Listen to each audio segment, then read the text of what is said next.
वंदे मातरम। मेरा नाम दीक्षा शर्मा है। आपका स्वागत है आपके अपने परिवार तिरंगाधारी में। शादी ब्याह के दौरान दहेज के लिए मांगों और झगड़ों को अक्सर देखा जा सकता है। आज के समय यह मुद्दा बहुत गंभीर है। यह ऐसा मुद्दा है जो आज हर परिवार से जुड़ा हुआ है, जिसमें दहेज के लिए अक्सर होने वाले झगड़ों को शामिल किया जाता है। दहेज शब्द अरबी भाषा के जहेज शब्द का हिंदी रूपांतरण है, जिसका अर्थ होता है भेंट या सौगात। इसके अनुसार एक तरह से अपनी इच्छा से दिया गया यह उपहार होता है। असलियत में दहेज कन्यादान और स्त्री धन की प्राचीन हिंदू परंपरा से संबंधित है। प्राचीन भारतीय हिंदू समाज में दहेज की प्रथा का स्वरूप इच्छा के अनुसार भेंट से जुड़ा हुआ था। अपनी इच्छा से या प्रसन्नता से अपनी पुत्री को फल, फूल, पत्र इत्यादि देते थे। तुलसीदास जी ने रामचरितमानस में पार्वती के विवाह के दौरान उनके पिता हिमवान द्वारा दहेज दिए जाने का वर्णन किया। दासी दास तुरग रथ नागा, बसन मणि वस्तु विवागा, अन्य कनक भाजन भर जाना, दाइज दीन नहीं जाए बखाना। इन पंक्तियों का अर्थ है सेविका, सेवक, घोड़े, रथ, हाथी, गाय, वस्त्र आदि बहुत प्रकार की वस्तुओं के साथ साथ अनाज और सोने के बर्तन गाड़ियों में लदवा कर दहेज में दिए गए, जिनका वर्णन नहीं किया जा सकता।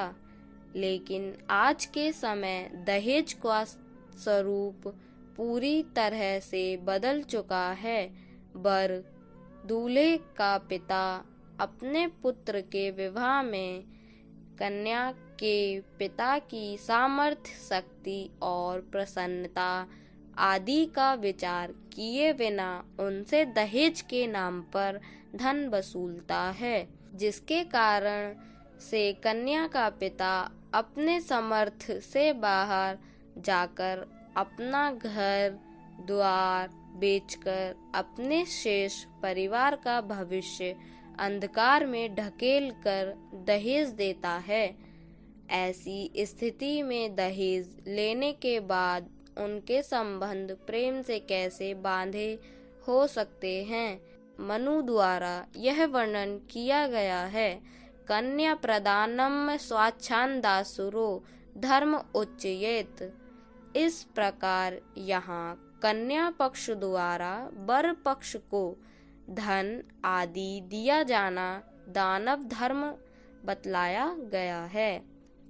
दहेज तथा भारतीय समाज में उपलब्ध एक ऐसी कुप्रथा है जिसके कारण कन्या और उसके परिजन अपने भाग्य को कोसते रहते हैं।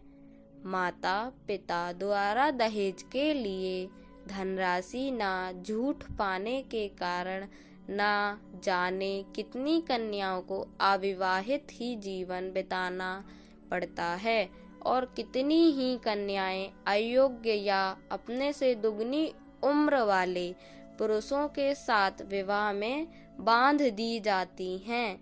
महात्मा गांधी ने इसे हृदयहीन बुराई कहकर इसके विरोध में लोक मत बनाए जाने की वकालत की थी।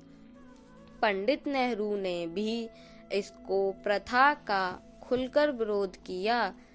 राजा राम मोहन राय, महर्षि दयानंद आदि समाज सेवकों ने इसे बुरी प्रथा को उखाड़ फेंकने के लिए लोगों का मार्गदर्शन किया।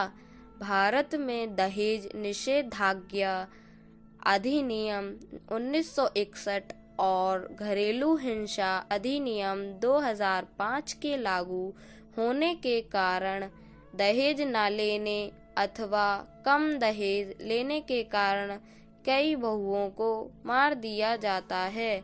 अधिकांश दहेज हत्याएं पति के घर के अकेले में और परिवार के सदस्यों के साथ मिलकर होती है। इसलिए अधिकांश मामलों में अदालतें प्रमाण के अभाव में दहेज हत्यारों को दंडित भी नहीं कर पाती हैं। कभी कभी पुलिस छानबीन करने में भी ढीलापन करती है, जिसे न्यायालय भी पुलिस अधिकारियों की कुशलता पर संदेह करते हैं। भारत की पवित्र धरती से दहेज जैसे जहर को मिटाकर देश के युवा वर्ग को आगे लाना होगा। युवाओं के नेतृत्व में गांव-गांव और शहर में स्वभाव का आयोजन करके लोगों को जागरूक करना होगा, ताकि वे दहेज लेने व देने जैसे बुराइयों से बच सकें और प्रेस और इलेक्ट्रॉनिक मीडिया को भी इसको प्रथा को दूर कराने में खुलकर सहयोग करने की जरूरत है। दहेज प्रथा के नाम पर नारियों पर हो रहे अत्याचार को हमें खत्म करना होगा।